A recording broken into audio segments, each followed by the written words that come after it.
Boa noite, pessoal. Sejam muito bem-vindos a mais uma live do NEAP. Nós somos o Núcleo de Estudos em Agricultura de Precisão, Universidade Federal de Viçosa. Primeiramente, sejam muito bem-vindos. Nós estamos muito felizes com a participação de todos vocês aqui. E nós hoje contaremos com a apresentação do professor Antônio Liles, que é da Universidade Federal de Pelotas, e que vai abordar um pouco sobre máquinas para agricultura familiar. Vai falar sobre tendências e inovações. Nós gostaríamos de pedir também que, caso vocês tenham alguma dúvida, algum comentário, podem colocar no box ao lado aí, e, né, no nosso chat do YouTube, e porque o professor ele estará fazendo uma sessão de perguntas e respostas logo no final da live. Então, nós também estaremos disponibilizando um formulário para que vocês possam estar também comentando o que vocês acharam da live. Então, professor Antônio, seja muito bem-vindo e, por favor, pode começar a sua palestra.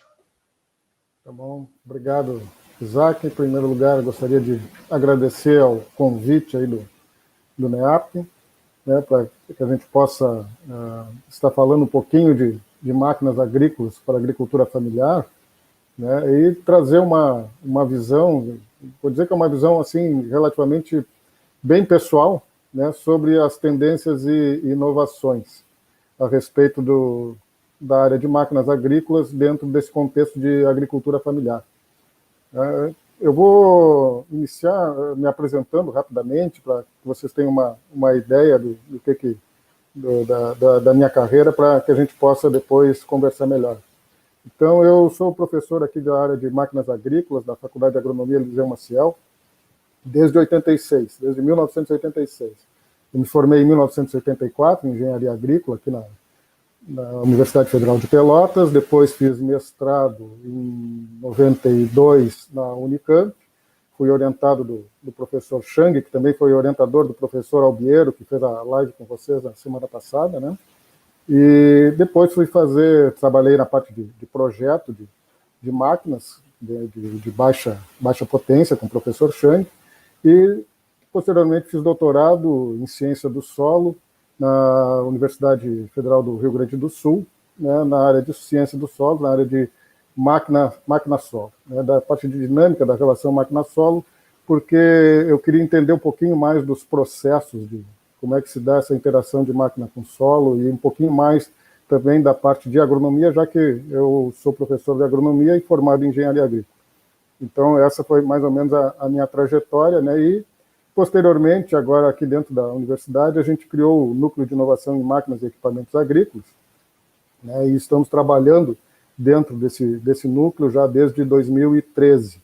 É uma ideia de que a gente possa gerar um pouquinho mais de tecnologia para as máquinas agrícolas, e o nosso foco é a agricultura familiar, em função de que nós estamos dentro de uma pós-graduação, que é a pós-graduação em Sistemas de Produção Agrícola Familiar. Então, atualmente eu estou coordenando essa pós-graduação também, né, e a gente tem uma área bastante forte de máquinas agrícolas dentro do contexto de agricultura familiar. E eu vou começar falando para vocês, então, né, tratando um pouquinho a respeito da agricultura familiar, colocando a agricultura familiar nesse nosso contexto de Brasil. Né? Nós temos um decreto de 2017, que regulamentou uma lei que é de 2006, que trata do que é uma unidade familiar de produção agrária, ou a nossa agricultura familiar, comumente que a gente chama, né? O que é uma unidade familiar de produção. A unidade familiar é um conjunto de pessoas, né, composto pela família, que vai explorar uma determinada área com a finalidade de subsistência e de produzir alimentos e de gerar rendimento para essa família. Né? Isso está estabelecido em lei. Esse conceito é um conceito que é uma lei federal, né, que traz esse conceito. E dentro desse conceito tem alguns requisitos para que se considere a unidade familiar de produção agrária. São quatro requisitos básicos, que é possuir uma área de até 4 módulos fiscais. Daqui a pouquinho já mostro para vocês o que é um módulo fiscal. Ela deve também utilizar força de trabalho familiar, pelo menos metade da força de trabalho na geração da renda tem que ser familiar, né? A renda também oferida por essa família, nesse empreendimento também tem que ser, no mínimo, metade da renda da família tem que ser oferida por este empreendimento, né? E a gestão tem que ser da família, né? A gestão do empreendimento tem que ser familiar. Então, se cumprir esses 4 requisitos, ela trata-se de uma unidade familiar de produção agrária. Normalmente, a gente acredita e tem uma ideia de que a unidade familiar de produção agrária ela é uma unidade de tamanho pequeno. E realmente acontece isso, né? A maioria das unidades familiares de produção agrária são em áreas pequenas. Mas, como a lei estabelece até 4 módulos fiscais, né? E o módulo fiscal ele varia de local, né? Ele varia de local, varia de cidade para cidade, de estado para estado, né? Eu coloquei alguns exemplos aqui para vocês terem uma ideia, né? A Bahia, de 7 a 70 hectares, seria considerada uma unidade familiar de produção. Aqui no Rio Grande do Sul, de 7 a 40 hectares. E em Minas Gerais, aí seria de 5 a 100 hectares. Então, vocês vejam que se são até 4 módulos fiscais, uma unidade familiar pode ter até 400 hectares em Minas Gerais. Então, isso é uma área que não é desprezível, é uma área relativamente grande também. Mas, se estabelecer aqueles requisitos básicos, aqueles 4 requisitos que a gente viu anteriormente, ela vai ser considerada, embora com uma área relativamente grande, ela vai ser considerada uma unidade familiar de produção agrária. Tá? Em Viçosa, aí, eu pesquisei, e aí são 22 hectares o módulo fiscal. Isso dá uma unidade familiar de produção agrária com uma área aí relativa a 88 hectares, seria o tamanho maior na cidade de Viçosa. Né? Não é nada muito pequeno, se a gente for considerar.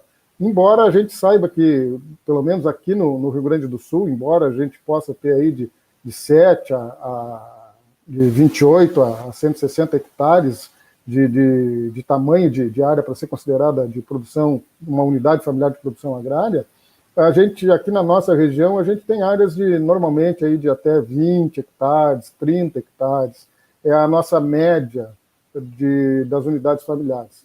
Áreas relativamente pequenas. Tá?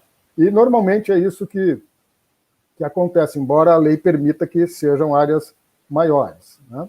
Se a gente for dar uma olhadinha nessa distribuição dos módulos fiscais no país, nós vamos ver que os grandes módulos fiscais estão ali naquela região que eles chamam de Amazônia Legal, né? A região norte. Se vocês olharem a coloração do mapa, vocês vão ver que aqueles tons mais esverdeados, ali, aquele amarelo mais escuro, que são as áreas maiores, né? Elas estão, de módulos fiscais, estão para essa região norte. Então, seriam onde se poderia ter unidades familiares de maior área.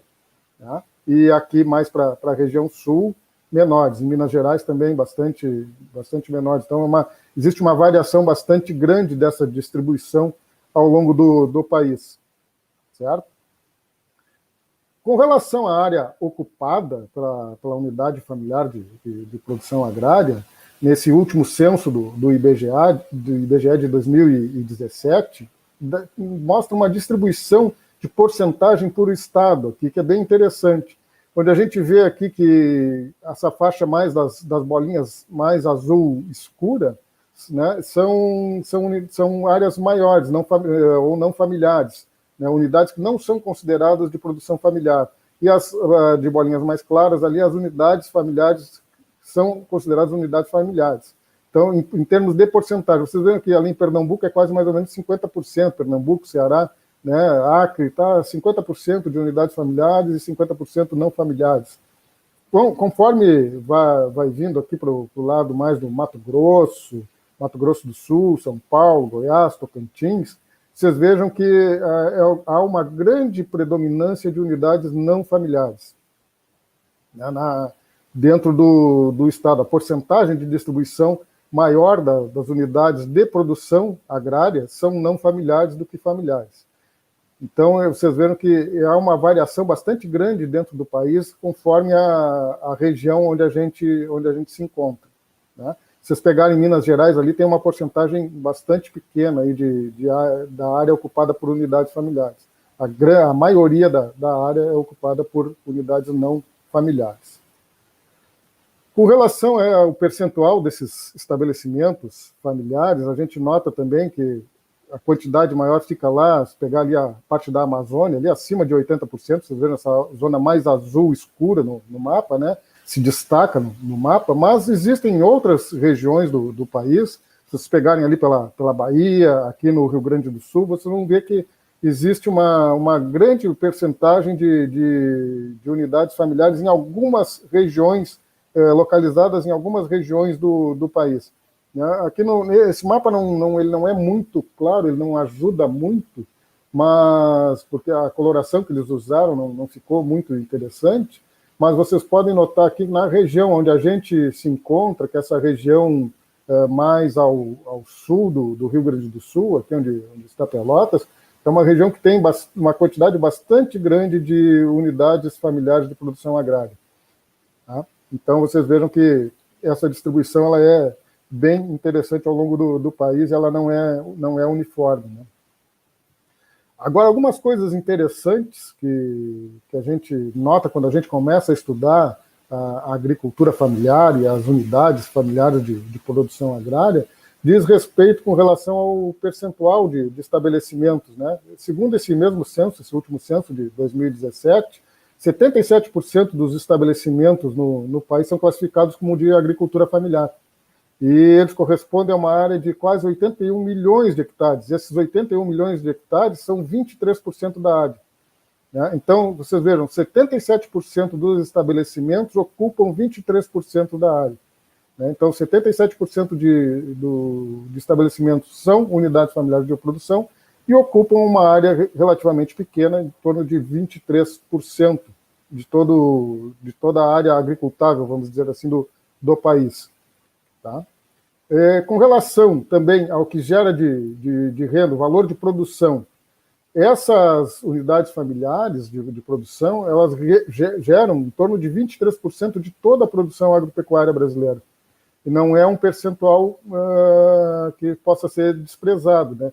Ainda mais se a gente considerar que as unidades familiares de produção agrária, elas basicamente produzem alimento para o consumo da população brasileira, né? Arroz, feijão, leite, milho, batata, hortaliças.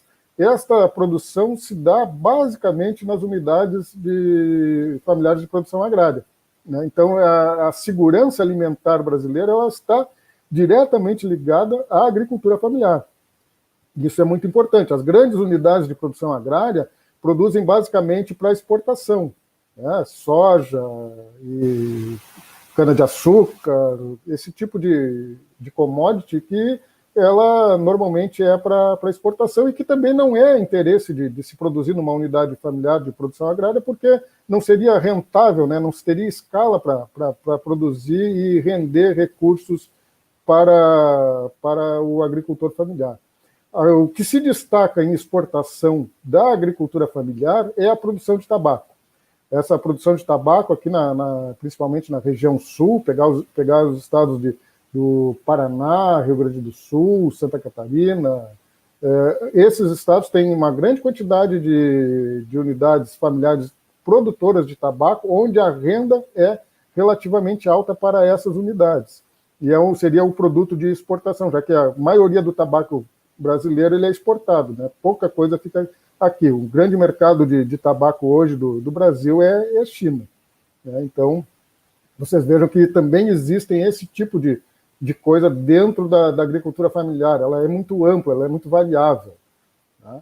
Então, vocês vejam aqui também nesse segundo gráfico mais abaixo, que é o valor da produção ali por região, né?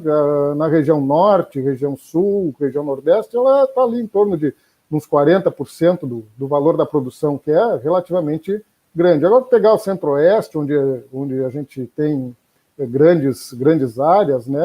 Aí a produção valor da percentual de contribuição da unidade familiar de produção agrária aí já passa a ser bem menor. Isso é claro, né? A gente conhece pela distribuição que acontece dos estabelecimentos rurais no país.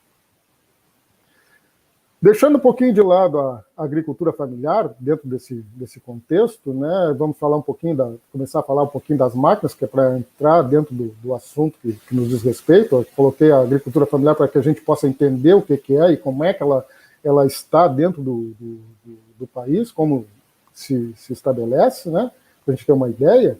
O que é uma máquina agrícola? Uma máquina agrícola é um equipamento que ele vai ser utilizado pelo agricultor para executar uma tarefa, né, e de forma mais eficiente, mais rápida, mais confortável, e que lhe permita ter uma maior produtividade, né, que ele consiga trabalhar melhor, consiga executar a tarefa com menos penosidade, mais rapidamente, que ele possa produzir mais. Então, esse é o conceito de máquina agrícola. A máquina agrícola ela tem que vir em benefício da pessoa, ela tem que vir em benefício da unidade familiar. A máquina agrícola, para as unidades familiares, ela tem sido, nos últimos anos, esquecida, né, pelas empresas, pelos fabricantes, pelos grandes fabricantes de máquinas agrícolas. Quem tem feito máquina agrícola para agricultura familiar, normalmente são fábricas de menor tamanho, né, fábricas menores, com uma menor capacidade de produção, com uma menor capacidade de gerar emprego em termos de ter uma equipe de engenheiros que possam trabalhar. Isso a gente vai ver aqui daqui a pouquinho mais o que acontece dentro desse setor aí que leva algumas partes de projeto que a gente vai começar a falar mais adiante. Então, o que a gente tem hoje? O que a gente tem hoje em termos de máquinas agrícolas? Eu vou falar um pouquinho do que existe, né? Algumas coisas que estão estabelecidas e que aonde a gente pode chegar.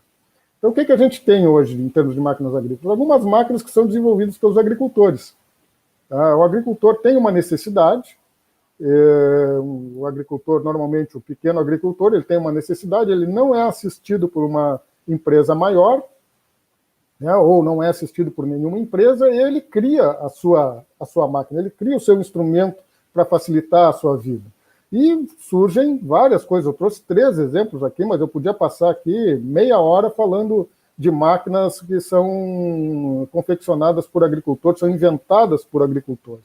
Claro que aqui não tem nenhum conceito de projeto de engenharia. Vocês viram na live do professor Albiero, semana passada, que ele falou de conceitos de projeto de engenharia, né? Com que ele trabalha, como é que ele desenvolve um projeto de uma máquina. Existem uma série de conceitos, uma série de metodologias que a gente pode usar. Ele usa uma, nós aqui no Unimec usamos uma muito semelhante à dele, né? Adaptamos uma metodologia para as nossas necessidades, mas o produtor ele vai juntando coisas e vai resolvendo os seus problemas. Então não tem projeto de engenharia, ele usa o material que ele tem disponível na propriedade e resolve o problema dele quando ele não é assistido.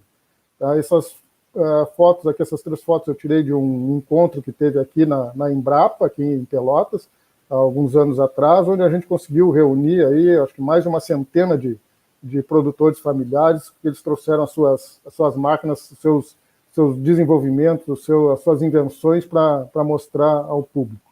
Foi bem interessante, tinham coisas muito, muito interessantes que foram desenvolvidas por produtores. Aí depois, quando tem alguma coisa numa pequena fábrica, ou o cara tem lá uma oficinazinha pequena, uma ferraria pequena, né, no interior, ele às vezes desenvolve, quando ele tem criatividade, ele desenvolve algumas coisas. E são o que eu chamei aqui de máquinas sem conceitos de projeto. Né? Não passa por aquelas fases de projeto que o professor Albiero falou para vocês na semana passada. Ele tem algum conhecimento de algumas coisas, de alguns mecanismos, como é que funcionam, né? E ele vai criando. Eles vão criam algumas máquinas que, se tu for olhar com olhos de engenheiro nessa máquina, tu vai dizer que tem coisas para melhorar. Não é feito nenhum cálculo estrutural, normalmente, né? Não é feito nenhuma pesquisa maior, ele apenas transpõe uma ideia daquela do produtor de uma maneira um pouquinho mais elaborada, porque normalmente são mecânicos que têm um conhecimento um pouquinho maior, que conseguem elaborar e fazer uma máquina mais interessante. Né? Essa vermelha à esquerda é um arrancador de batatas de um produtor aqui de uma cidadezinha aqui da região de Pelotas, de Arroio do Padre, que é a única cidade no país, Arroio do Padre é a única cidade no país que faz divisa com uma única cidade, que é Pelotas. Ela era um distrito de Pelotas e ela se emancipou, só que os outros distritos que tinham na volta não se emanciparam, ela ficou uma ilha dentro de Pelotas. Então, é o único município no Brasil que faz divisa com apenas um município.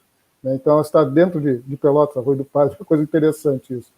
Tá? Depois ali você tem uma outra, que é uma máquina, no meio ali, uma máquina para coleta de folhas de tabaco, uma máquina autopropelida, a pessoa vai sentada, vai recolhendo, já resolve um problema sério de ergonomia, ajuda bastante, não é o ideal, mas já ajuda muito o produtor. Uma outra, ali mais abaixo, uma recolhedora de batatas. Ali. Então, essas são alguns dos exemplos que se tem com máquinas que não são executadas e não têm nenhum conceito de projeto.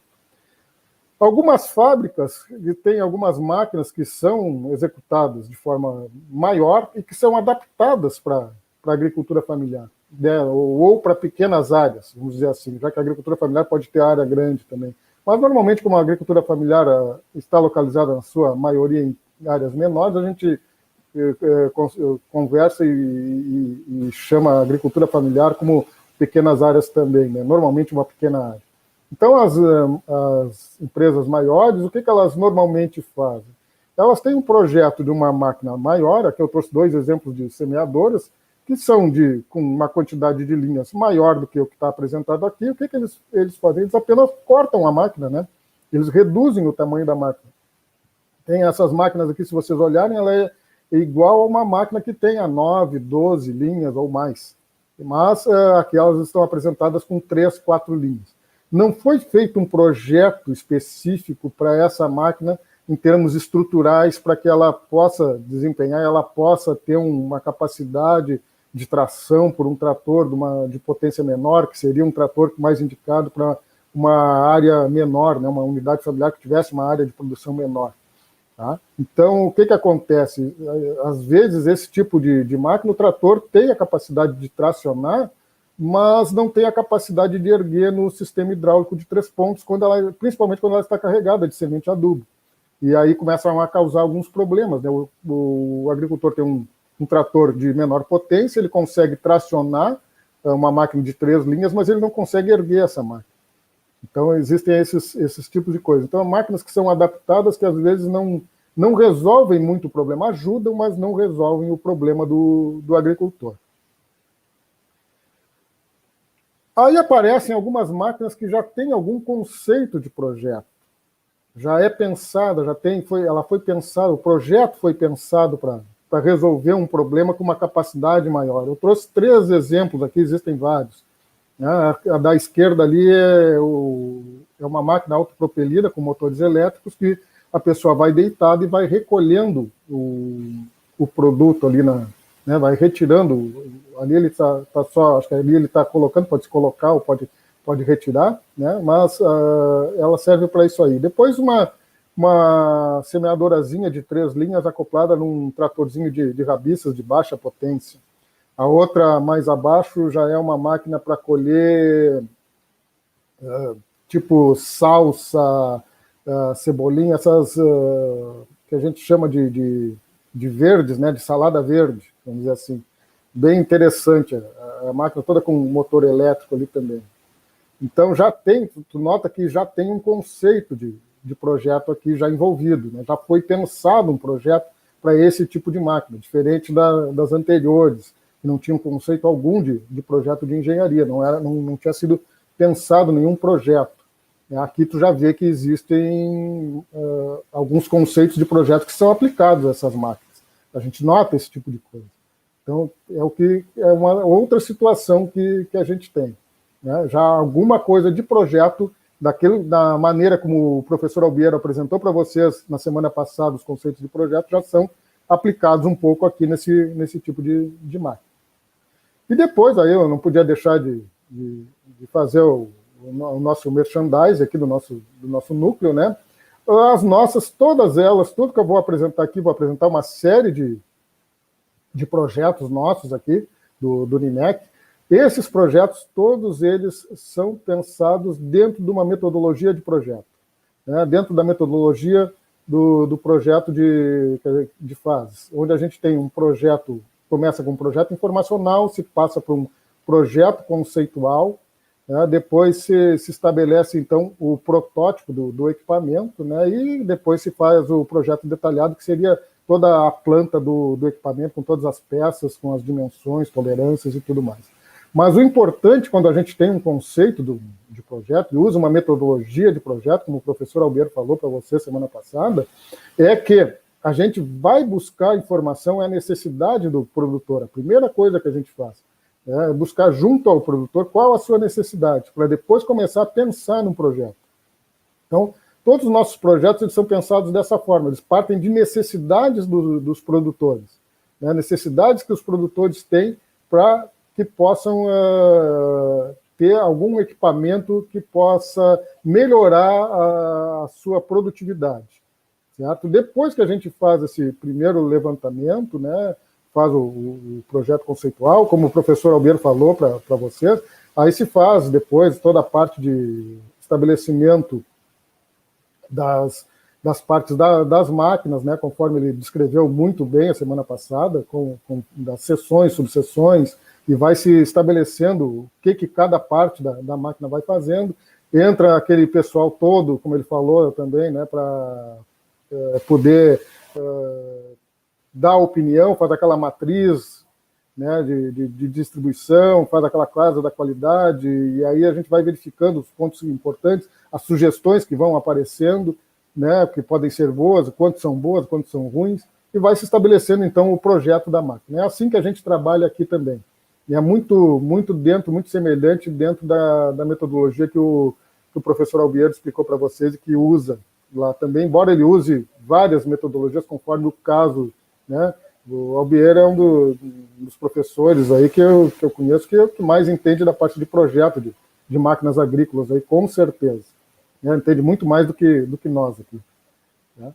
Então, o que eu tenho aqui para mostrar para vocês? Aqui a gente tem à esquerda, ali é um debulhador de milho verde, que é uma necessidade foi a primeira máquina que a gente desenvolveu aqui no NIMEC, que partiu de uma necessidade dos produtores aqui, dos agricultores familiares, que têm excesso de milho verde na safra, em dezembro, normalmente, e alguns produtores começaram a fazer conserva desse excesso de milho. E eles tinham que tirar o milho da espiga com faca, que é um processo mais demorado, um processo perigoso, pode se machucar, e nós, então, conversando com eles, dentro dessa necessidade, desenvolvemos um instrumento mecânico onde se coloca a espiga de milho, existe uma lâmina circular, e aquela alavanca a gente puxa e faz a retirada dos grãos de milho ali, e ele pode fazer a conserva dele. Depois se tem aqui no centro um distribuidor de adubo de dupla saída, né, uma necessidade para que como a gente trabalha com agricultor familiar de pequeno porte, ele tem uma capacidade de tração limitada, então a gente tem que reduzir o quê? Quando a gente pensa no projeto, a gente pensa em reduzir o peso dessa máquina, né, que ela não pode ser tão pesada, que ela tem que ter o equipamento que ele tenha para tracionar possa deslocar essa máquina. Então, uma das maneiras seria o quê? É aumentar a eficiência da saída de adubo numa semeadora. Mesma coisa com este que está mais abaixo, que é um dosador de dupla saída para sementes. Embora existam já dosadores de dupla saída para máquinas maiores, né, a gente desenvolveu um outro aqui que é um pouquinho diferente. Todos esses equipamentos aqui, vocês vão ver que alguns já estão com carta patente e outros estão com pedido já de patente em tramitação. Esses pedidos de patente demoram bastante tempo, em torno de 5, 6 anos para sair. Tá? Depois ali se tem um sistema, à esquerda, um sistema de mola plana, que é diferente do sistema de mola helicoidal, numa linha de semeadora, foi desenvolvido com um doutorando nosso aqui. No centro, vocês vão ver ali que uma máquina que a gente chama de saraquá rotativo, né, ou matraca rotativa. Ela tem um sistema de distribuição, as sementes vão naquela partezinha verde mais acima, e tem um distribuidor dentro daquele cilindro ali. E o mecanismo para abertura de suco é um pulsionador, é uma lâmina que abre no momento da distribuição da semente no solo, né? Então fizemos isso pensando num plantio direto, onde o agricultor ele vai deslocar a máquina, empurrando a máquina. Aquela mais abaixo, à direita, ela é uma máquina, uma semeadora para agricultura ecológica, ela não tem aplicação de adubo, só de sementes, e para plantio direto. E ela usa todos os conceitos de uma máquina de plantio direto que vocês podem observar numa máquina maior, estão ali, com algumas coisas bastante simplificadas, com o sistema de dosagem, o disco de dupla saída, o sistema de regulagem do dosador de sementes é um sisteminha de um câmbio de bicicleta, tá? Então, ela foi pensada em ser simples, leve o suficiente e eficiente, para que ela possa ser tracionada ou por um animal ou por um trator de rabiças, né? Fizemos testes, funcionou muito bem também. Depois se tem ali à esquerda, acima, é uma máquina que é adaptada num microtrator, usa a cadeia cinemática do microtrator para fazer a abertura dos sulcos. Ela tem foi projetada no sentido de se ter uma eficiência do mecanismo sulcador, é um sulcador rotativo, e essa máquina, sim, ela já é com distribuição de adubo, essas caixas da frente, e distribuição de sementes, daquela caixa mais atrás ali. Então, vocês veem que já tem um outro conceito de projeto de engenharia aqui. Mas também passou por todas as fases de um projeto de engenharia, dentro da metodologia de engenharia, para se chegar até esse protótipo aqui, né? E como o professor Albiero falou também para vocês, a gente testa o protótipo e depois a gente ainda faz vários ajustes para deixar ele funcionando da maneira que a gente quer. Nunca a gente vai conseguir, com o primeiro protótipo, já atingir toda a cadeia que a gente precisa e a eficiência da máquina. Na parte central ali se tem um equipamento que é para tratamento térmico de plantas concorrentes com a cultura, plantas invasoras, ou desse tipo, só que tem que ser plantas verdes. Ele usa, a gente chama de um controle térmico, porque se eu disser que a gente faz aplicação de fogo ali, o pessoal vai dizer que a gente está queimando. Mas a ideia não é queimar nada, a ideia é só fazer o quê? Aplicar calor na planta para que ela possa dessecar.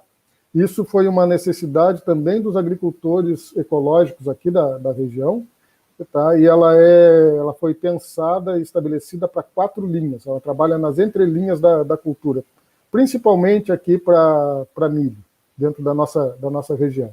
Então, ela usa 4 botijões de gás de cozinha normal, queimadores que a gente acha aí no comércio, né, em qualquer loja de venda de sistemas de gás, aí se tem esse tipo de coisa, só que foi pensado todo um conceito de como aumentar a eficiência desses queimadores para que a gente pudesse tratar essas plantas nas entrelinhas, tá? Então, é uma maneira sem aplicação de produto químico. Esta outra mais embaixo, à direita, é uma segadora rotativa para trabalhar em pomares. Ela é articulável, vocês viram que tem 2 discos de corte ali, mais à esquerda, ela vai deslocada em relação ao trator e ela é articulável. Quando ela chega na base da árvore ali, da planta, ela bate naquela árvore, no caule, e ela é deslocada para trás e faz o contorno da planta. Então a gente consegue fazer a roçagem nas entrelinhas das plantas e também entre uma planta e outra. Então, a gente já testou esse equipamento também, e ele teve uma eficiência bastante grande. E também já fizemos também o pedido de patente dele.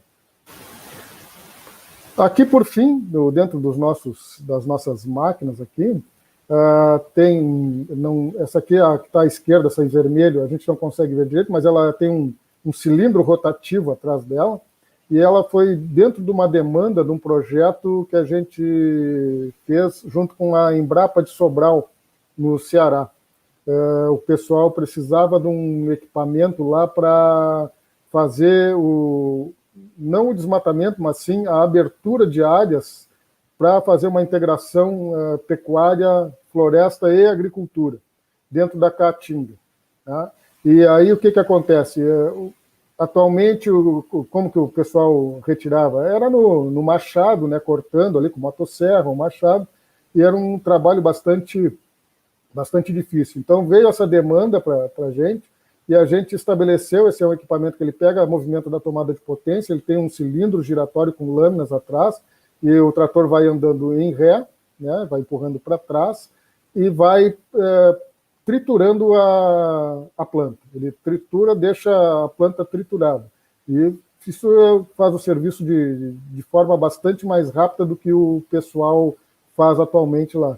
E também foi toda ela planejada dentro das necessidades das características de árvores que eles têm lá na Caatinga. Né? Nós medimos a resistência das árvores, né? da madeira que compõe as árvores características da região. Eles nos mandaram amostras das madeiras, nós medimos o grau de dureza e estabelecemos toda a rotação, distribuição de lâminas, capacidade da lâmina de desgaste da lâmina, tudo em função dessas necessidades que são exigidas. Então, tem um conceito de projeto, passou por todas as fases de projeto também. O do meio aqui é um distribuidor de fertilizante mineral e orgânico, um dos últimos que a gente fez aqui. Ele é um encanteirador e distribuidor. Isso aqui é uma demanda que veio do pessoal produtor de tabaco, onde eles fazem um canteiro para a plantação do tabaco e fazem depois a distribuição de adubo. Alguns trabalham com adubo mineral, outros trabalham com adubo orgânico. Então, eles faziam isso em 2, 3 operações, normalmente é o canteiro feito com arados, e que demanda bastante tempo de trabalho, e nós bolamos aqui, um doutorando orientado meu bolou esse sistema de 2 discos para fazer o canteiro e já uma caixa de distribuição já do fertilizante ali, que pode ser tanto fertilizante mineral quanto orgânico. E por último aqui, essa que está mais à direita, abaixo, essa é uma colhedora de tabaco. Ela para unidades familiares de pequeno porte, unidades familiares produtoras de tabaco aí que tenham de 3 a 5 hectares, seria o ideal para trabalhar com essa máquina. Existem máquinas para colheita de folhas de tabaco, mas são máquinas bem maiores, que não se adequam à realidade do produtor de tabaco, pelo menos da maioria do produtor de tabaco brasileiro. Então, o que nós pensamos aqui? Isso foi uma demanda que veio do pessoal lá da produtor de tabaco também. A ideia era inicialmente fazer só uma máquina para fazer a colheita de tabaco, aqui está o módulo de colheita de tabaco, mas nós pensamos numa plataforma multifunção. Ela foi pensada que a gente tenha uma plataforma onde a gente vai adaptando mecanismos e que ela possa fazer funções diferentes. Então, ela faz a função de colheita de tabaco, é o que está aqui, foi o primeiro módulo que a gente projetou. Vai ter um módulo que está sendo projetado que é para o transplante de mudas, um outro módulo que é para fazer a aplicação do produto químico na flor do tabaco, para dessecar a flor do tabaco, é uma necessidade que eles têm. Tá? E um outro módulo que vai ser uma semeadora, que basicamente a gente está pensando em aproveitar aquela semeadora que eu mostrei para vocês que estava lá naquele trator de rabiças com o sistema rotativo, porque o produtor de tabaco aqui, depois que ele colhe o tabaco, ele semeia milho em cima do canteiro, aproveitando a quantidade de fertilizante que ele utilizou para produzir o tabaco. Então, a ideia é que ela possa também agilizar o trabalho deles desta forma. O primeiro módulo está projetado. Infelizmente, a gente não conseguiu financiamento para desenvolver o protótipo. Nessa aqui nós ficamos apenas com o projeto. Ainda estamos buscando financiamento para a produção do protótipo, mas já se tem aí também tramitando já o pedido de patente dessa máquina.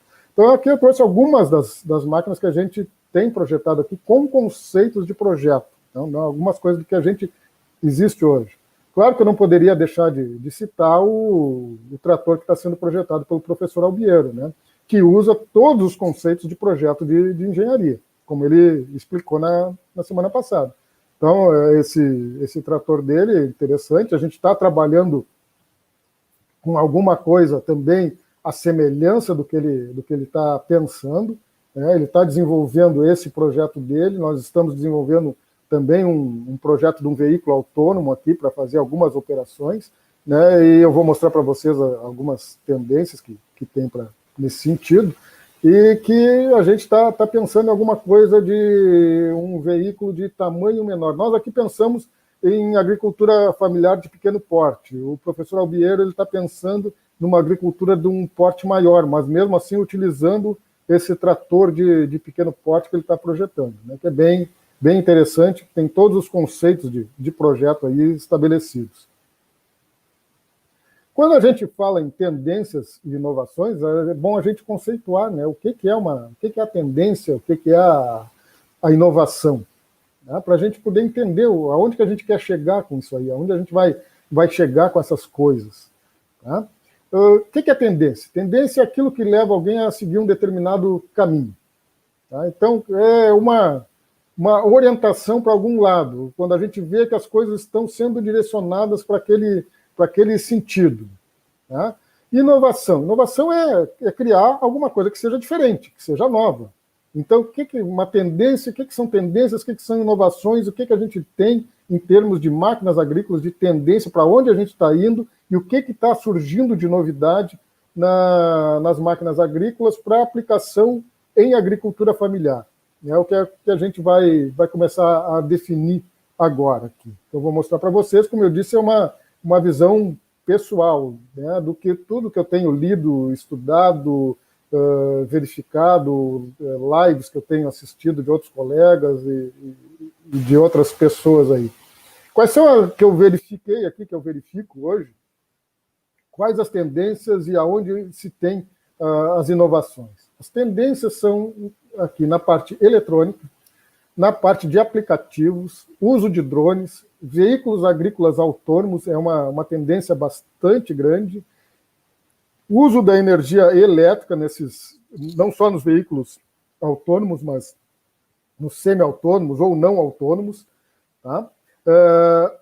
Entrada também bastante grande, uma tendência bastante grande de que essa energia elétrica seja possibilitada através da energia solar, através da captação da energia solar para transformação em energia elétrica. Isso é uma outra tendência que está bastante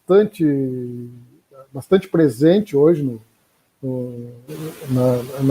na agricultura, e vai entrar com certeza também na agricultura familiar, e a parte de robótica. Com certeza a robótica vai entrar em todos os ramos da agricultura de máquinas agrícolas. Então, isso aqui, se vocês olharem hoje, vocês vão verificar que isso aqui está bastante estabelecido já para as propriedades de um tamanho maior. Mas eu vou mostrar para vocês aqui que também é aplicável para a agricultura familiar ou para propriedades de tamanho menor. Existe essa possibilidade e, a partir do momento que a tecnologia vai se desenvolvendo, que a tecnologia vai se tornando disponível, ela vai se tornando cada vez mais acessível. E, ao se tornar mais acessível, pode ser direcionada para máquinas de tamanho menor, que vão ocupar aí o trabalho em propriedades agrícolas de menor tamanho, que é a maioria das unidades familiares de produção agrária, né? Áreas de tamanho bem menor. Então, a eletrônica aqui, ela está estabelecida já, né? Ela já existe, e se vocês pegarem as grandes máquinas, os grandes fabricantes de máquinas, eles já têm sistemas eletrônicos para verificação de funcionamento da máquina e melhoria de condições de trabalho da máquina, regulagem, autorregulagem da máquina, que já estão bem estabelecidos. E isso aí, por que não é possível de ser aplicado por uma máquina de tamanho menor, ou uma máquina que vá trabalhar numa área menor, que normalmente se a gente pensar um trator de menor potência? A eletrônica está disponível, basta querer aplicar, basta querer utilizar, né, e tornar ela passível de utilização. Então, essa é uma tendência que, eu diria assim, que ela já até ultrapassou da tendência, né? Ela já está estabelecida, ela já não é uma tendência, ela já veio, já ficou e já está incorporada às máquinas agrícolas. E essa eletrônica, para vocês terem uma ideia também, não sei se vocês conhecem, isso é um pulverizador costal, da Jacto, que tem um sistema eletrônico nele que permite que, através de um aplicativo, se possa saber aonde a pessoa que estava aplicando colocou o produto, se ela ficou parada, o quanto que ela caminhou, a área que ela trabalhou. A mesma coisa que vocês pegarem esses tratores mais novos aí, que o pessoal tem falado muito aí, que consegue controlar todo o sistema do trator, se ele estava parado, se ele estava em movimento, qual era a rotação do motor, aonde que ele andou, onde que ele deixou de andar. Mesma coisa acontece nesse pulverizadorzinho costal aqui. Né? A mesma coisa, tu consegue saber quanto que tu aplicou, aonde que foi aplicado, se for um empregado lá, se ele parou para ficar embaixo de uma árvore pegando uma sombra porque estava muito sol, ele denuncia tudo aqui. Então, quer dizer, é a eletrônica acoplada a um sistema, a uma máquina que é básica, uma máquina bem simples, que não, né, de aplicação de produto químico, que é um pulverizador costal. Então, é alguma coisa bem interessante de aplicação de eletrônica, é aquilo, conforme a eletrônica vai se tornando mais acessível, o custo vai se tornando menor, a gente consegue fazer essas aplicações em equipamentos que não têm um valor agregado muito grande. Né? Esse equipamento aqui deve ter um valor em torno de R$1.000, R$1.000 e poucos, talvez, não sei. Mas não é nada elevado. Se você for comparar com um trator de grande porte, ele é ínfimo. Né? Aplicativos. Aqui eu coloquei, isso aqui é uma busca rápida no Google, de aplicativos em agricultura e máquinas agrícolas, mais máquinas agrícolas, mas também na área agrícola.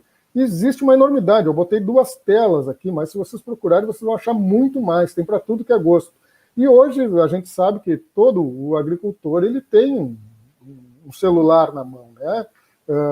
Ele tem um computador. Então, existem esses aplicativos, estão disponíveis, muitos deles gratuitos, outros com valor relativamente baixo, que ele pode utilizar para diferentes tarefas dentro da propriedade, desde controle de custos, controle de manutenção da máquina, aquilo que ele fazia anotando num caderno de papel, ele pode utilizar num aplicativo e está com as informações disponíveis na mão dele a hora que ele quiser. Né? Então, isso é uma tendência bastante grande de se utilizar cada vez mais aplicativos para gerenciamento, controle de máquinas, e que é aplicável à agricultura familiar, com certeza. Né? Isso é evidente, isso não tem como negar, até porque não são coisas que sejam de um custo muito, muito elevado. Nós aqui também desenvolvemos algumas coisas em termos de aplicativos. Nós desenvolvemos, inicialmente, essa imagem que está à esquerda, é uma régua de cálculo. Ela não é um aplicativo, mas ela está sendo transformada num aplicativo. Ela não foi pensada como aplicativo. Ela foi pensada da seguinte forma: ela é uma régua de cálculo para fazer a calibragem de pulverizadores. Para que o pessoal lá, para que o produtor não precisasse ficar fazendo cálculos para verificar quanto que ele vai colocar de produto na lavoura dele e quanto que ele vai ter que colocar de produto químico, qual é a mistura. Uma reguinha de cálculo simples, onde aqui estão todas as operações, todos os cálculos que são necessários fazer, ele só vai deslocando conforme a necessidade e aquilo vai determinando, ele vai chegar no resultado.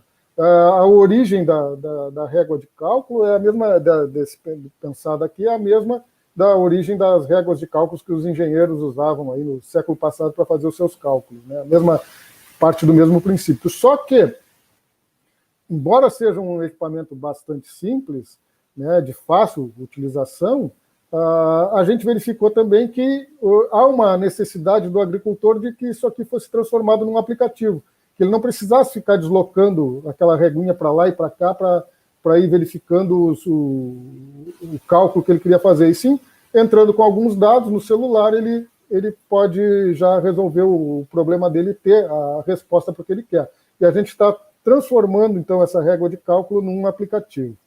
Mesma coisa desse que vocês veem à direita ali, onde a gente fez um sistema para que a gente pudesse fazer a seleção adequada de um trator agrícola para a agricultura familiar. Então, começamos com todas aquelas fases, nós usamos uma outra metodologia agregada aqui, que é a metodologia multicritério de apoio à decisão, para que a gente pudesse identificar quais as necessidades dos agricultores e estabelecer quais os parâmetros que a gente deveria trabalhar para que ele pudesse fazer uma seleção adequada do trator para a condição dele. E nós chegamos a 4 grandes destinos ali, que seriam que ele teria que se orientar em termos de custo, em termos de desempenho técnico, em termos de ergonomia e em termos de segurança. Esses seriam nossos 4. Porque normalmente o que o agricultor faz? Ele escolhe apenas pela potência, né? Apenas pelo desempenho técnico, esquece a parte de custos, esquece a parte de ergonomia, esquece a parte de segurança, e pensa só em potência. Potência é um dos fatores do desempenho técnico, existem vários outros, né, que a gente trabalhou dentro desse projeto. Isso iniciou com um projeto de um aluno de mestrado nosso, começamos com uma planilha de cálculo, transformamos essa planilha de cálculo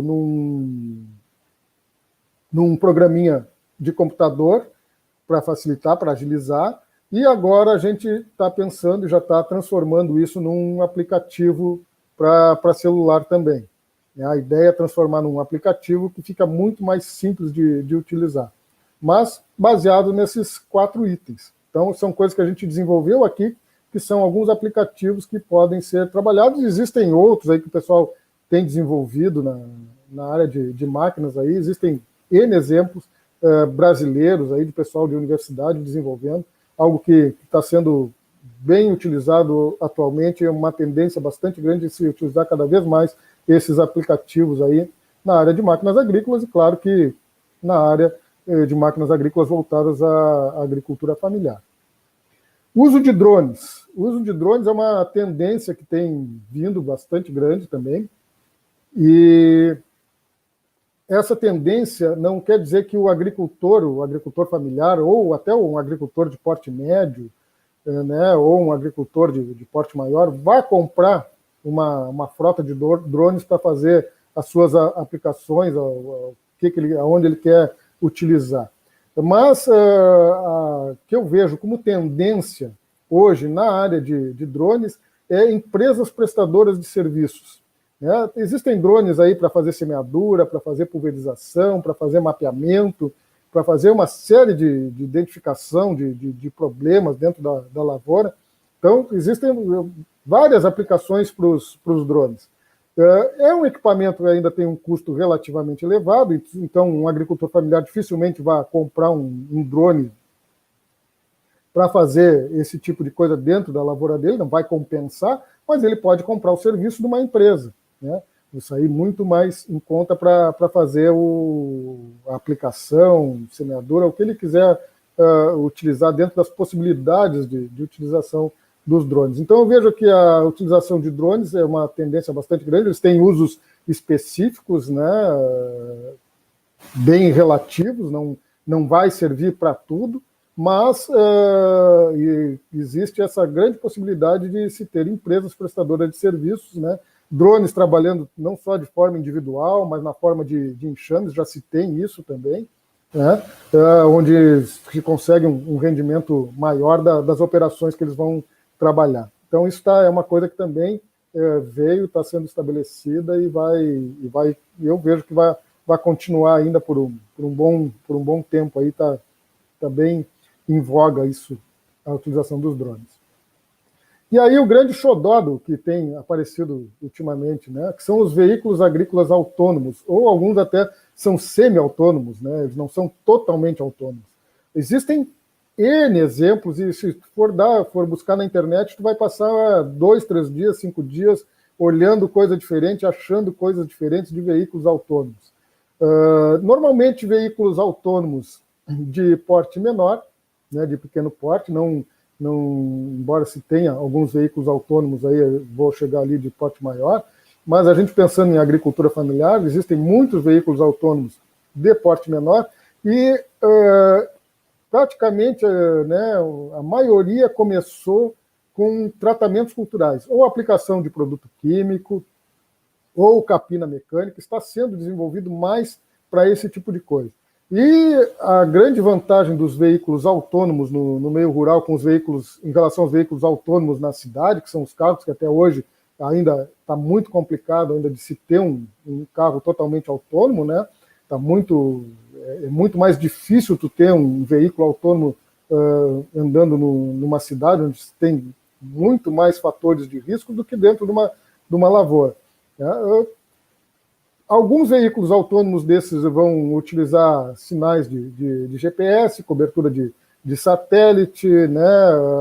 Também sinais de torres de celular, que é um grande problema que nós temos nas nossas lavouras, né? A falta de cobertura de sinal aí para poder trabalhar. Mas existem possibilidades de trabalhar sem a utilização desses sinais. Né? Você pode ensinar o veículo a identificar algumas coisas dentro da tua lavoura e ele chegar, ele vai estar trabalhando aqui dentro de um canteiro desses aqui, enxerga uma bandeirinha vermelha no final do canteiro, ele sabe que ele tem que virar à direita, andar tantos metros e se reposicionar para fazer a operação dele de novo. Então, é possível trabalhar também sem sinal de GPS, só trabalhando nesse sentido. Isso o pessoal da robótica, da eletrônica, sabe muito mais do que nós.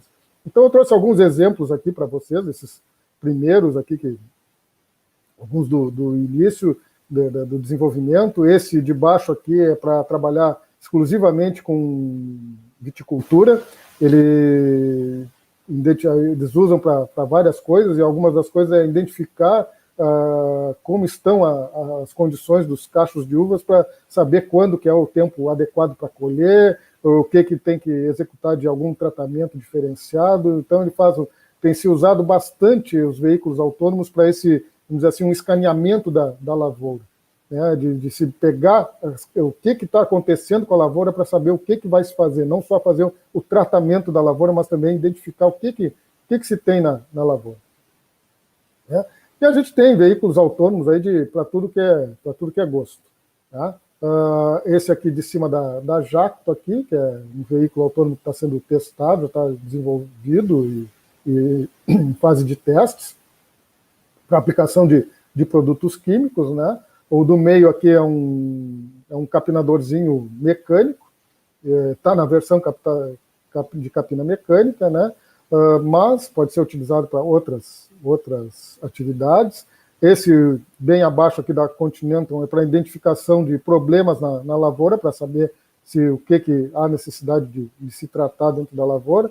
E existem esses grandes, né, que é o que está mais acima ali, aquele da Jacto, e existem modelos bastante menores aqui, que é o que a gente está vendo mais, esses dois mais inferiores aqui.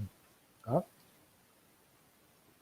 Então, vocês vejam que existem essa capacidade de se ter equipamentos de pequeno porte para trabalhar em áreas menores.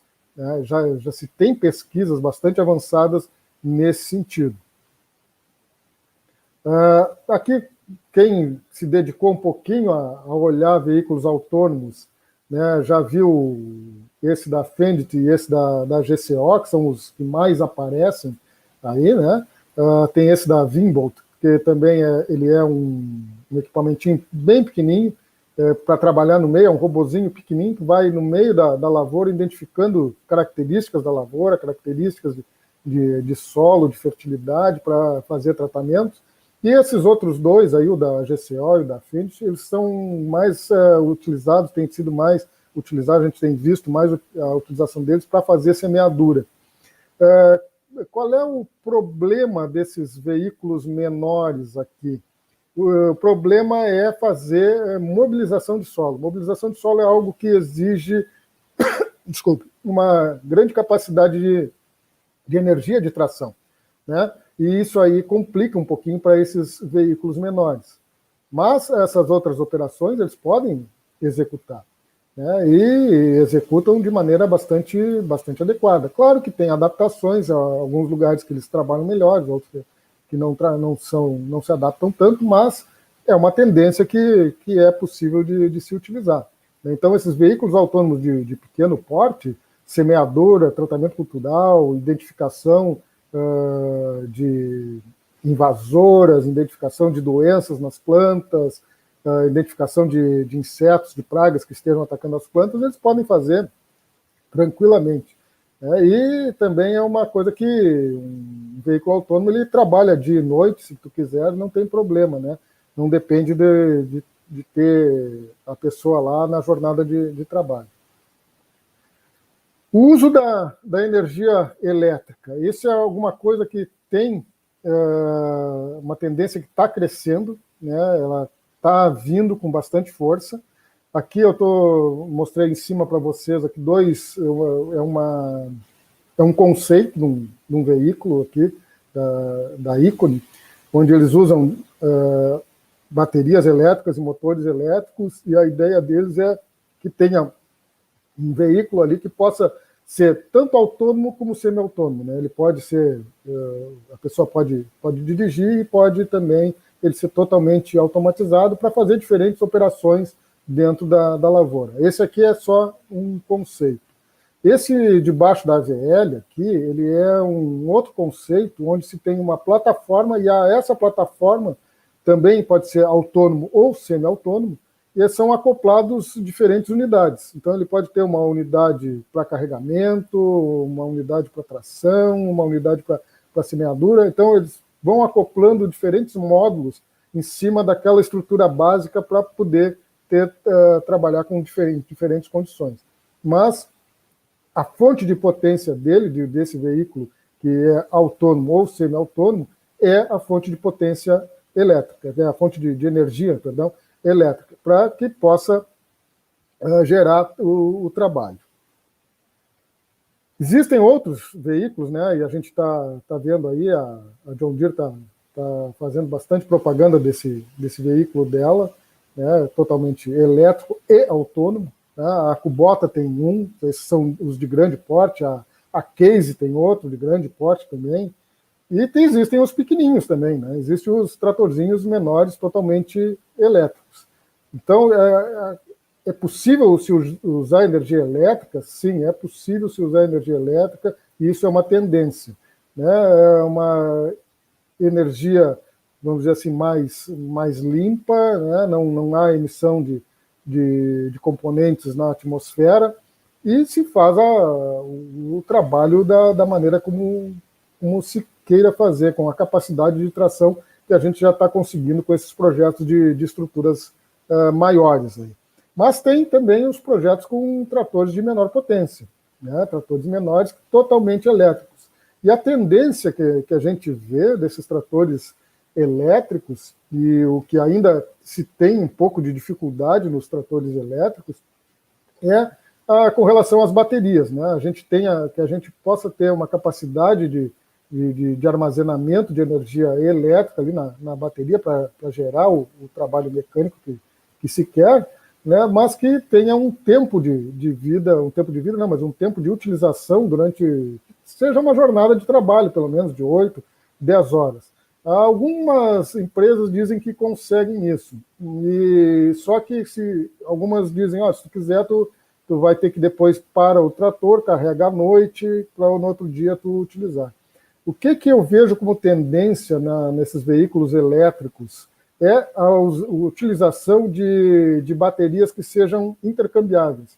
Tu usa uma bateria, né, por um determinado período de tempo, 4, 5 horas, ela se esgota, tu troca essa bateria por outra, deixa aquela carregando e continua o trabalho.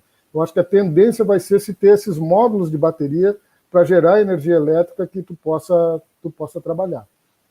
Pelo menos eu vejo nesse sentido. Aqui no meio eu coloquei um trator da Ravi aqui, que são híbridos, eles trabalham com energia elétrica, e um com diesel e outro com GNV, mas eles usam, também se tem além de só equipamentos com energia elétrica, também equipamentos híbridos também. Né? Isso é alguma coisa que está sendo estabelecida. Não sei se vai se continuar com o sistema híbrido, acredito que vai se partir apenas para o sistema elétrico. E a energia solar? A energia solar como fonte geradora, né? A captação de energia solar para gerar a capacidade de tração do equipamento de forma direta, que pode ser como está aqui, né? Esses primeiros protótipos aqui, que são as primeiras máquinas com energia solar, com captação com painéis de energia solar acoplados nas máquinas, né? Mas também existe uma outra possibilidade de utilização da energia solar, que é utilizar a energia solar para carregar aquela bateria que vai ser utilizada naquele trator. Nós estamos desenvolvendo um projeto aqui já, uma aluna de doutorado, que está sendo orientada por mim, que a ideia é que a gente tenha uma unidade captadora de energia solar que possa ser deslocada e utilizada em diferentes locais dentro da lavoura, dentro da unidade familiar de produção. Eu posso levar ela para tocar uma bomba d'água, para tocar um moinho para quebrar grão, uma batedora para fazer a limpeza de feijão, alguma coisa assim, ou utilizar até para gerar energia elétrica para a própria casa da pessoa. Mas vai ser uma unidade móvel, eu posso deslocar essa unidade dentro da lavoura. E posso usar para recarregar a bateria que eu vou utilizar num equipamento autônomo ou num trator que eu estiver utilizando. Tá? Então, a energia solar é outra coisa que também esses painéis estão começando a se tornarem mais acessíveis, né? E isso aí já está facilitando bastante o emprego da energia solar para a geração de energia elétrica, principalmente, e geração de tração de equipamentos. Tá? Claro que isso tudo demanda uma série de adaptações, uma série de coisas que têm que ser levadas em conta. E se tem esses equipamentos, né, alguns equipamentos já estão em produção, né, esse da Small Robot aqui é um pulverizador que usa energia elétrica para tocar os motores elétricos que acionam as rodas de tração e a bomba de pulverização. Então, isso aqui é uma coisa que está bem estabelecida. E o uso de energia solar direto ou para captação, para utilizar num motor elétrico, para carregar uma bateria, dentro de uma unidade familiar de produção é algo bastante interessante. Bastante interessante mesmo, até porque em algumas unidades familiares de produção nem energia elétrica convencional se tem, né? Às vezes não se tem energia elétrica. Então, a energia solar para geração de energia elétrica é uma tendência bastante grande, não só na área das máquinas, muita utilização em máquinas, mas também num todo dentro da agricultura familiar. E, por fim, a robótica. A robótica. O que é a robótica? A robótica engloba tudo isso que a gente viu, mais ou menos, né? Engloba a eletrônica, toda essa parte de automação. Então, a robótica ela é o coroamento de tudo, né? Ela está presente, é utilizada para que se tenha os veículos possam ser autônomos ou semi-autônomos. Então, ela é cada vez mais, assim como foi o início inicialmente a eletrônica como tendência, né, que já está estabelecida, a robótica hoje é uma tendência muito forte em máquina agrícola, e não só em máquina de grande porte, mas máquina de pequeno porte. Bom, tem o projetinho do professor Albiero, tem o nosso projetinho aqui de um veículo autônomo que vai utilizar a robótica, tem o do pessoal da FURG aqui da Universidade Federal de Rio Grande também, que está trabalhando muito com robótica, a gente está se associando a eles também para trabalhar, né, já que a gente precisa de ter um trabalho em conjunto de diferentes áreas, né? A gente entende bastante de agricultura familiar, de máquina agrícola, de necessidades, projeto de máquinas, o pessoal entende da parte eletrônica, da robótica, a gente vai unindo essas expertises aí para que a gente possa chegar num produto final e numa aplicação adequada. Então, a robótica, com certeza, ela é uma tendência e cada vez maior e vai se estabelecer dentro da propriedade agrícola e da propriedade agrícola familiar. Com certeza, dentro de poucos anos, vocês já vão ver muita coisa aí em termos de robótica dentro das unidades familiares de produção. Com certeza vai acontecer. E como será o nosso futuro, então, dentro da agricultura familiar e dentro das máquinas agrícolas? Nós vamos ter aqueles tratores autônomos de grande porte, vamos ter esses tratorzinhos, essas unidades menores, esses veículos autônomos menores, trabalhando sozinhos ou em enxame para compensar o trabalho daquele trator grande, eu vejo da seguinte forma, eu vejo que tem campo para todos. Né? Tem aplicações para aqueles tratores maiores e tem aplicações para esses veículos menores. Qual o grande problema da aplicação dos equipamentos maiores é a compactação de solo. Mas também se tem um problema dos veículos menores, que é a capacidade de tração. Então eu vejo assim, operações que necessitem mobilização do solo, uma grande mobilização do solo, nós não vamos ter como fugir de equipamentos um pouco maiores, sejam eles autônomos ou não, elétricos movidos a energia solar, robotizados ou não robotizados, semi-robotizados, o que seja. Né? Então não tem como fugir. Operações que demandam menor capacidade de energia, menor capacidade de esforço, de tração, vamos dizer assim, tranquilamente podem ser utilizados esses equipamentos menores, né? Ou operações de pulverização, de aplicação de produtos, de identificação de problemas, né? de adubação, de semeadura, isso com certeza. E o que a gente vai partir é para a lavoura inteligente, né? A unidade familiar de produção inteligente, com certeza, a unidade familiar vai entrar, as grandes unidades produtoras vão trabalhar com isso aí, estão trabalhando começando já a trabalhar com isso aí, e a unidade familiar de produção vai chegar nesse ponto também. Com certeza vamos chegar nesse ponto, e cada vez mais isso vai ser o futuro, e não é um futuro muito, muito distante. Né? Nós vamos ter aí os robôs trabalhando dentro da agricultura familiar, uma automação entrando cada vez mais, né? E aquela que a gente chama de lavoura inteligente, onde se tem um controle adequado de toda a produção, de todos os insumos, de todos os custos da lavoura, que o agricultor possa trabalhar com isso aí e ter essas informações mais adequadas para ele poder decidir qual o melhor caminho a ser tomado e qual a melhor opção para que ele possa trabalhar dentro da lavoura dele. Tá? Então, eu vejo o futuro dessa forma, né? Entrada da robótica, da automação, e cada vez mais de se ter condições de uma interação que a gente chama de agricultura inteligente, né? Dentro da agricultura, não só da agricultura de grande porte, mas também da agricultura familiar. Certo? Bom, o que eu tinha para apresentar para vocês era isso, e como eu disse para vocês, é um pensamento muito próprio dentro daquilo que eu tenho estudado, que eu tenho lido e visto, né, de tendências dentro da área, e trazendo um pouquinho para nosso ramo maior de atuação, que é a agricultura familiar. Tá? Então, eu agradeço aqui a atenção de vocês, deixo aqui meus contatos à disposição, e fico aí à disposição para questionamentos, e a gente conversar um pouquinho, bater um papo a respeito disso. Certo? Isaac, estou à tua disposição aí.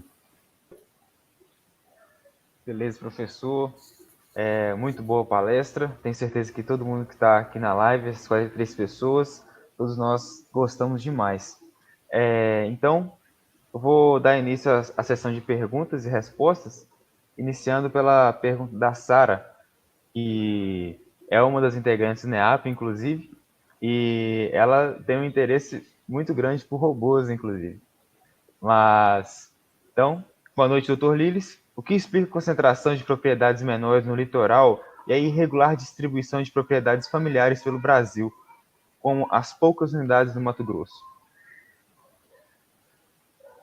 Olha, o que pode explicar isso aí? Não sei te dizer. Porque é algo, acho que, de colonização, né? O que acontece, assim, o que a gente nota aqui, pegando o Sul, tá? Pegando o Sul, a gente nota que a colonização, né, aqui, a mão de obra que veio para cá, a mão de obra europeia, foi distribuída em áreas pequenas, áreas que eram difíceis de produzir e muitas famílias, isso levou a que tivesse essa distribuição desta forma. Conforme a fronteira agrícola foi avançando, né, esses produtores daqui do sul alguns foram avançando mais para o norte do país, desbravando áreas maiores, começou a se ampliar essa distribuição. Então, se tu pegar no centro do país, não tem uma tradição de colonização europeia como tem aqui mais para a região sul. Talvez isso possa explicar. Né? Acredito eu que seja essa uma das explicações.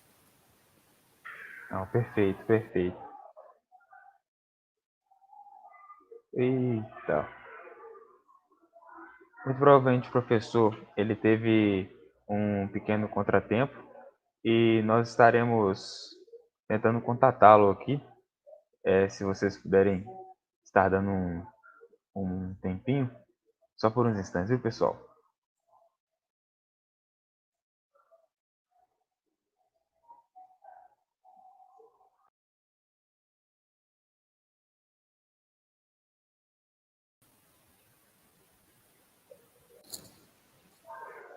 Professor, tudo bom? Fui tirar e acabei tirando tudo aí, tirei do ar, mas voltei. Não, sem problemas, sem problemas. O pessoal se manteve aqui na live. Tá bom, ninguém fugiu, tá bom. Não, pois é. Então, próxima pergunta aqui, do Daniel Alviero. Professor Daniel. Professor aí. Como motivar as empresas de máquinas a investirem no projeto de máquinas agrícolas dedicado à agricultura familiar? Qual o papel da universidade nisso? Grande abraço, amigo. Não esquece do artigo da RCA. O artigo da RCA está pronto já. O professor Ângelo já deve estar encaminhando para ti, Daniel. Obrigado aí por participar e obrigado pela pergunta. Como motivar as empresas de máquinas a investir? Isso é um grande problema. E isso é um problema sério. A gente não consegue motivar muito essas empresas a aplicarem recursos na pesquisa dentro das universidades, né? Quanto mais para a agricultura familiar. Eu acho que, a partir do momento, a gente viu isso aí, se existir financiamento, as fábricas de grande porte elas vão investir na agricultura familiar. Que foi o que a gente viu há algum tempo atrás, quando o governo lançou o programa de financiamento para a agricultura familiar, onde tinha muito recurso para a agricultura familiar e delimitou a potência de trator. Né? Delimitou inicialmente, se eu não me engano, até 70, 80 CV, 90 CV, depois aumentou um pouquinho mais. E o que aconteceu? No início, se eu não me engano, até era 50 CV de potência de trator para a agricultura familiar.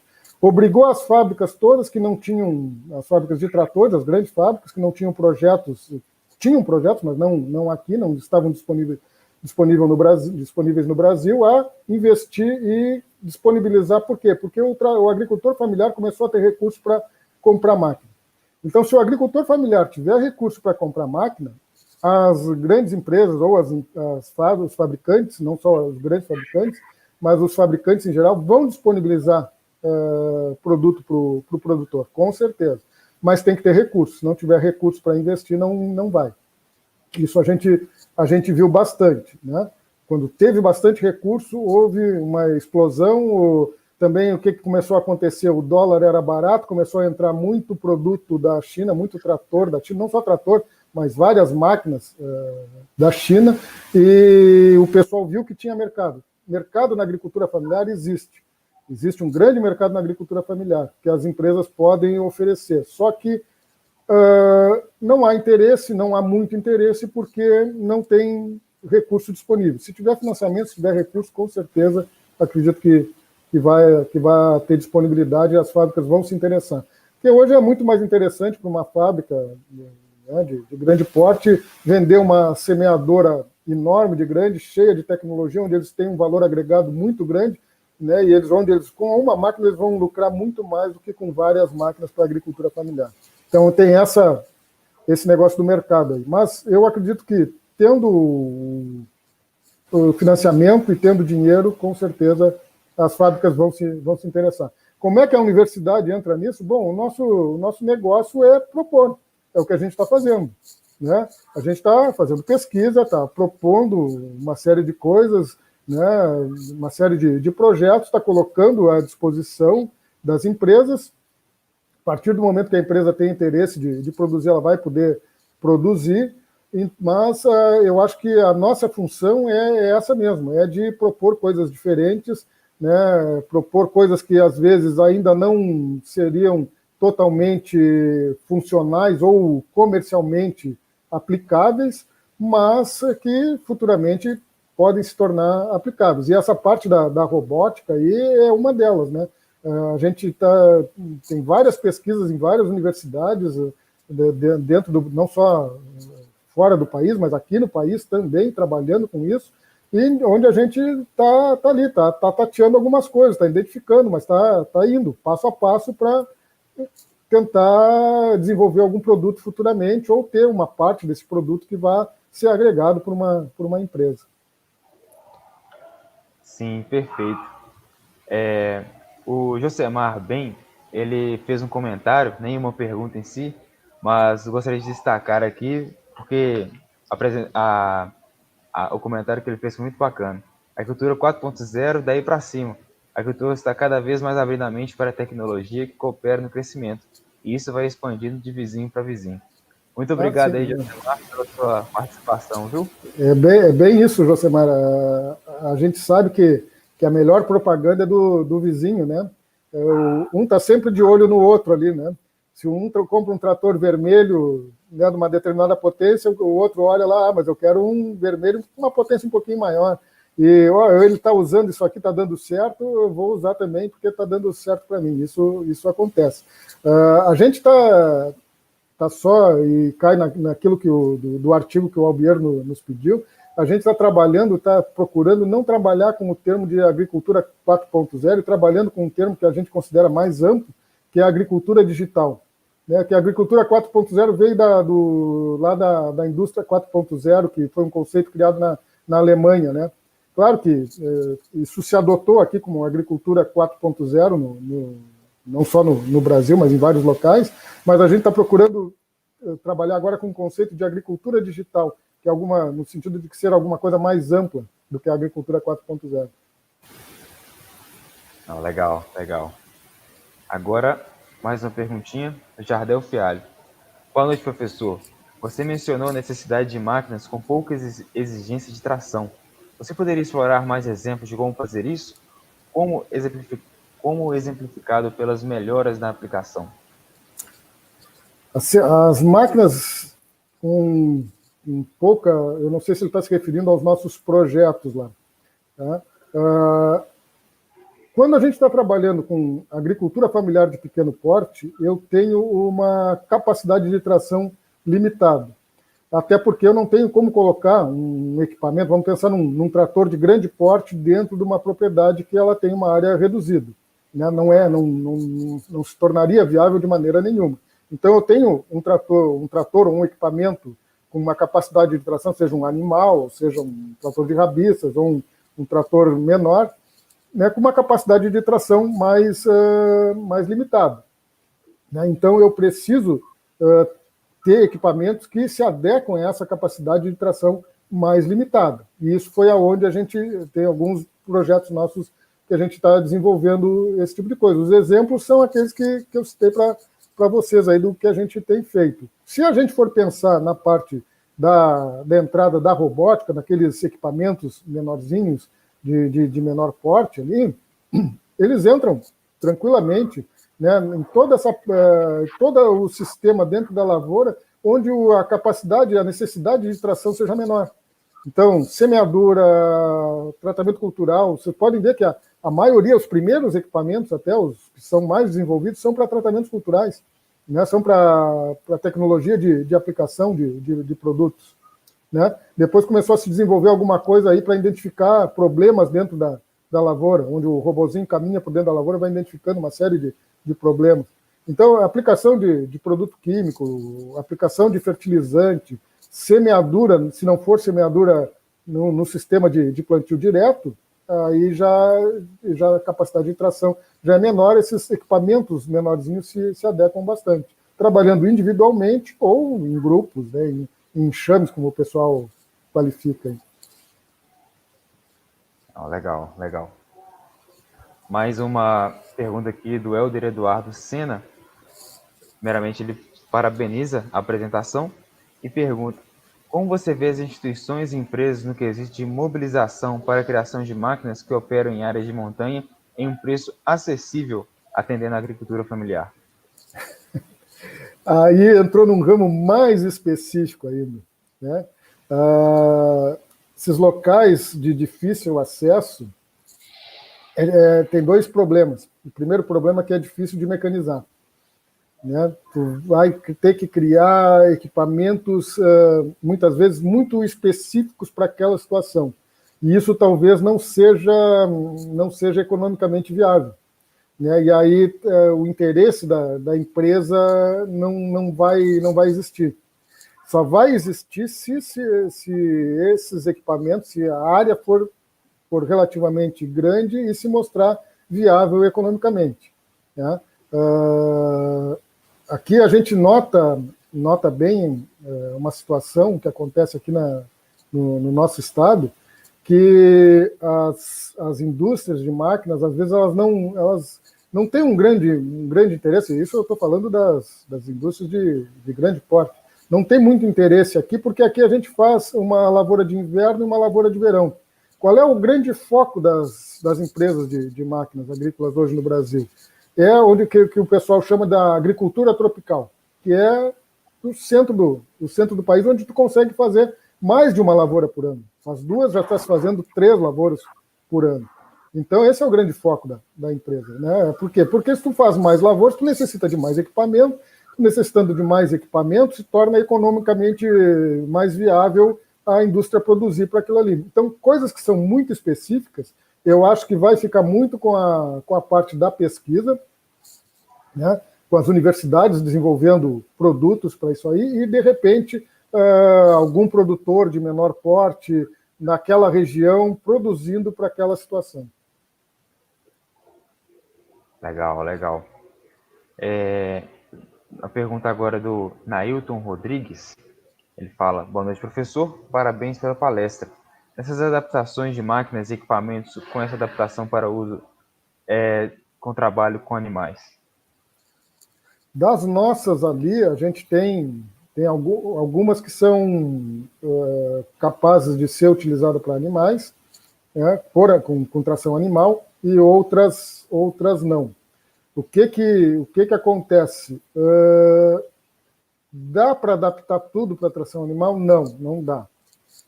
Se tu pegar aquela que eu mostrei para vocês, que tem um sistema giratório ali de lâminas para abertura de suco, eu preciso ter um motor para poder tocar aquilo ali. Um pulverizador, eu vou precisar de um motor. O que pode acontecer é o seguinte: se eu utilizar energia elétrica para colocar em cima de um equipamento, de um pulverizador, para tocar a bomba do pulverizador, eu posso tracionar com um animal, né? Eu posso fazer esse tipo de adaptação. Das nossas, algumas foram pensadas para tração animal e tração mecânica, e a gente começou pensando muito, quando nós começamos os primeiros projetos, a gente pensava muito em tração animal, porque tinha uma grande quantidade de animais de tração na nossa região aqui. O que aconteceu com aquilo que eu disse que eu falei lá no início? Houve recursos do governo federal, houve financiamento para o produtor muitos saíram do animal, porque é uma situação difícil de trabalhar com animal é bastante complicado, e o produtor, a partir do momento que ele consegue fugir disso aí para ir para um equipamento mecânico de tração, ele vai pular para o equipamento mecânico de tração. Seja um trator de rabiça, seja um tratorzinho de 4 rodas pequeno, ele vai para isso aí porque ele vai ter mais conforto para ele e mais agilidade e mais produtividade. Existem situações onde não tem como, né? Se nós pegar aquela pergunta inicial, se eu tenho uma zona muito declivosa, às vezes eu não consigo entrar nem com um trator de rabiça, só consigo entrar com um animal. Aí, então, o animal continua tendo a sua utilidade. Não que não tenha utilidade, o animal tem utilidade. Mas eu vejo que, hoje em dia, cada vez mais é localizado e específico a utilização do animal, né? Porque o animal ele é utilizado como fonte só de tração, né? Eu não consigo gerar uma outra energia para para trabalhar. Agora, um veículo que seja um veículo elétrico, eu posso gerar energia não só para tração, como para tocar vários equipamentos, fazer vários tipos de distribuições ou de trabalhos. Legal, legal. Muito boa a resposta. Mais uma do Jardel, ele comenta e pergunta: professor, em relação ao desenvolvimento de aplicativos e soluções nesse sentido, quais linguagens vocês mais utilizam? Eu não utilizo linguagem nenhuma porque eu não sei fazer aplicativo. Isso aqui eu deixo para o pessoal, para os meus orientados aqui pesquisarem e trabalharem em cima. Eu não trabalho direto com isso aí. Eu só crio o problema para eles. Eu crio o problema, eu vejo que tem um problema e largo para eles. Quais as linguagens que eles estão utilizando, eu não tenho nem ideia, porque é uma coisa que eu já estou muito velho para querer aprender uma linguagem para fazer um aplicativo. O meu negócio aqui é dar trabalho para eles, dar trabalho para a gurizada tem mais capacidade, muito mais capacidade do que eu para desenvolver esse tipo de coisa aí. Então, não sei te responder, teria que perguntar para o pessoal que está desenvolvendo. Okay, desculpa, okay. Mas não vou conseguir te responder. Não, tranquilo. Professor, primeiramente, né, o senhor está tranquilo com relação às perguntas? Tranquilo. Vamos seguindo. Se tiver mais, vamos indo. Beleza, então. O Matheus Rezende, ele pergunta: professor, na hora de se elaborar esses equipamentos, mais sofisticados ou não, para agricultura familiar ou pequenas propriedades, pensa-se em peças intercambiáveis com equipamentos já existentes? Todos os nossos projetos, a gente procura peças que tenham no mercado. Algumas peças específicas a gente tem que desenvolver, tem que criar o projeto. Né? O dosador dentro daquele saraquá giratório, ele foi desenvolvido, o dosador de sementes ali. Né?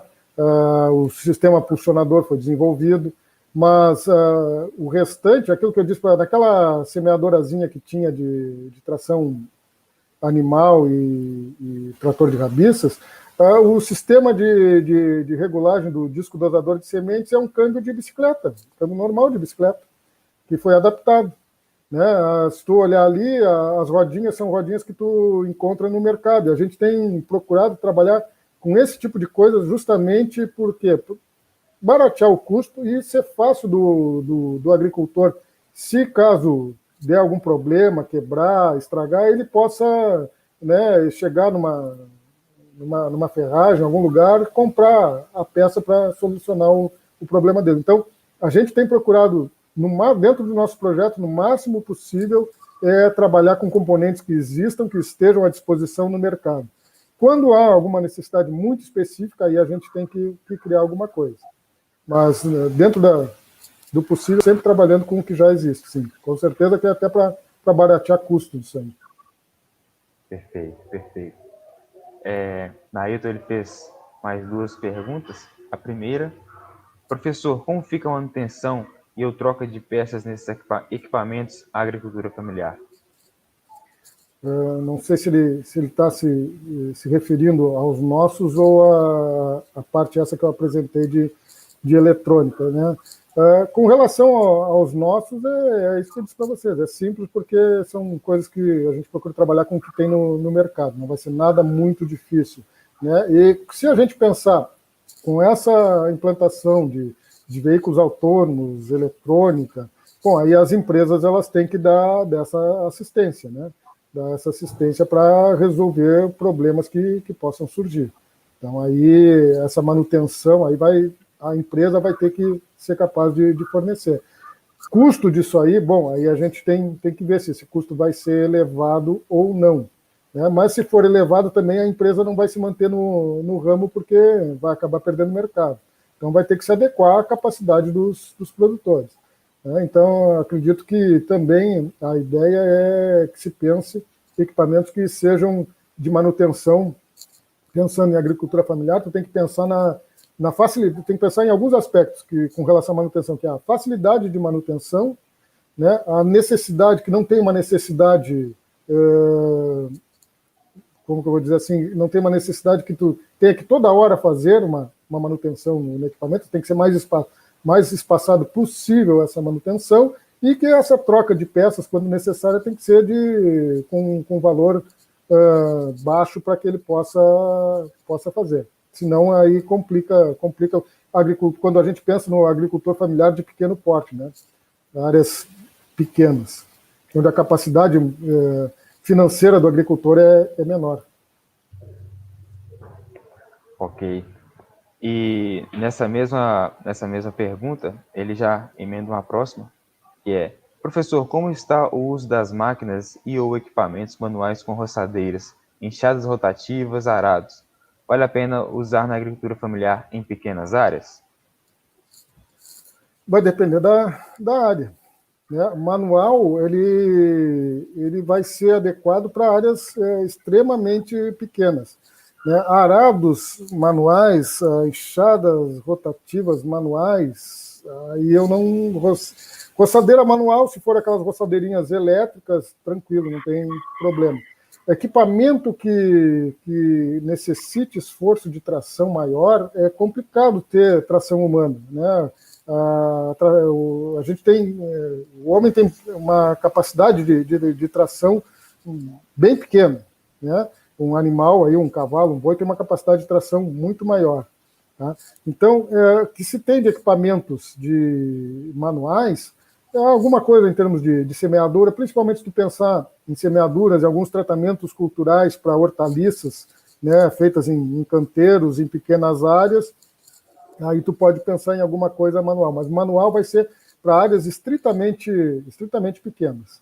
Né? Não tem como ter um equipamento manual para uma área maior um pouco, que ele vai te exigir um esforço, uma demanda de tempo muito grande que não vai se qualificar e não vai ser adequado para isso.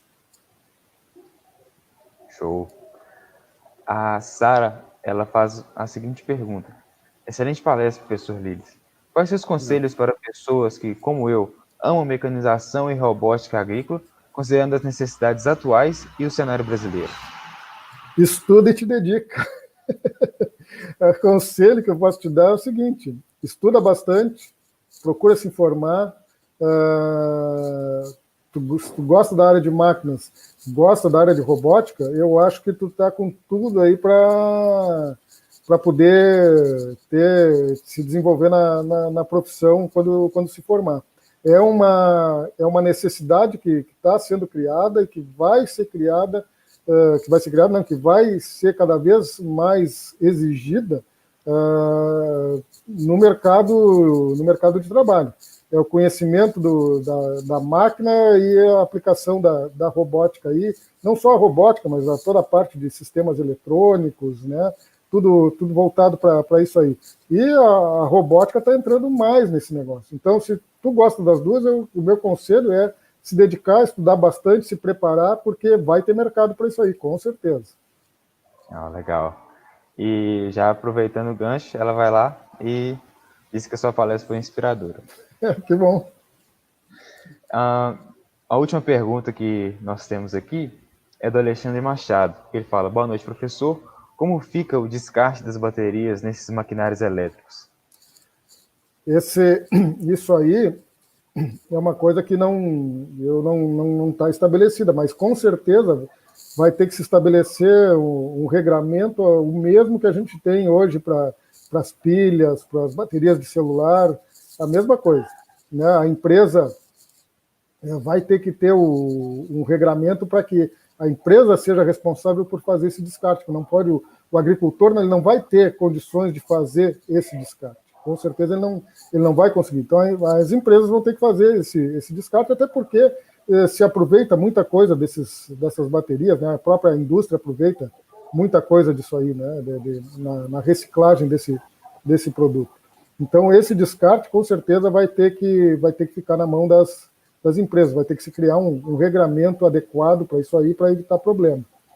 Senão não vai funcionar, senão nós vamos criar mais problema do que a solução. Verdade. E agora, por último, pessoal, agradecendo bastante aqui, professor. O Airan Fernandes, ele está falando que ele agradece as informações e tendências na produção agrícola familiar. O Gabriel Pérez também, ele disse excelente apresentação. A Elka, ela também disse que a apresentação foi extraordinária. A Elka E é suspeita porque é nossa orientada aqui. oh, Mas tá legal, bom, Elka. legal, Obrigado, Elka. Obrigado pela presença aí. legal. E o Airan Fernandes, ele fala: os alunos do curso superior de tecnologia em gestão do agronegócio do Instituto Federal Farroupilha, Campo Santo Ângelo, Rio Grande do Sul, acompanharam a palestra e agradecem a sua contribuição. Grande abraço. Obrigado. Muito obrigado aí pela presença e por terem assistido. Espero que tenha sido útil aí para vocês, né? E é aquilo que eu disse, é muita coisa assim de uma ideia própria, né? Posso estar certo e posso estar errado, mas eu acho que eu não estou tão errado assim. E nós, né, agradecemos demais pela participação de todos. E muito obrigado a todos os alunos que estiveram aí, nos prestigiando. Mas vou deixar aqui mais uma vez nossos agradecimentos. Agradecemos demais a presença de todos vocês que estiveram até aqui. E aqueles que ainda não responderam o formulário, se puderem darem um feedback, isso assim é de grande ajuda para a gente. Vocês não têm noção. Mais uma vez, muito obrigado, professor. A palestra foi muito boa e nós, NEAP, estamos muito felizes por você ter participado e ter dado essa excelente palestra. Muito obrigado, viu? Eu que agradeço aí o convite de vocês. Espero que tenha sido útil aí para o pessoal. Né? A ideia foi colocar algumas coisas e colocar uma pulguinha aí atrás da orelha para o pessoal começar a pensar nessa parte aí de sistemas automatizados e o que se pode aplicar em agricultura familiar, mostrar um pouquinho do que é a agricultura familiar, aquilo que a gente tem feito aqui, né? E só agradecer aí vocês pelo convite, dizer que estou à disposição de vocês, que vocês precisarem. A gente está aqui à disposição. Vou mandar para vocês os endereços das lives, aquelas que a gente programou. Seguidinha, hoje ou amanhã, ainda já encaminho aí para vocês isso aí. E muito obrigado a todos que assistiram aí e as perguntas que foram feitas aí. Muito obrigado a todos. Beleza, pessoal? Muito obrigado. Tenha uma muito boa noite, viu? Até mais.